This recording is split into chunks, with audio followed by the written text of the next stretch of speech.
The Winter Olympics start this week in Sochi, Russia. That's going to be happening. And, why not? Yay. Now, one of the biggest controversies surrounding the game is the Russian government's intolerance of homosexuality.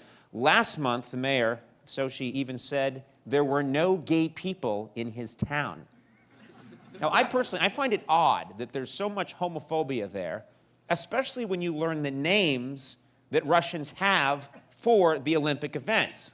For example, in Russia, ski jumping is known as spreading your legs and bending forward for glory.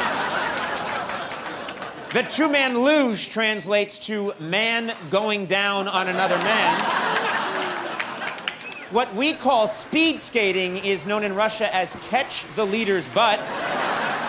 In Russia, snowboarding is known as straddling the wood and swinging both ways. Over there, the four-man bobsled is known as four helmets in the same chute. Hockey roughly translates to guys grabbing their sticks and pucking for 20 solid minutes without a timeout. The term for the women's slalom is cruising the mound and avoiding the poles.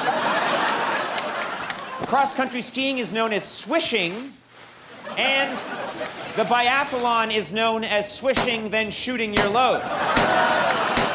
And finally, men's figure skating is known as men's figure skating.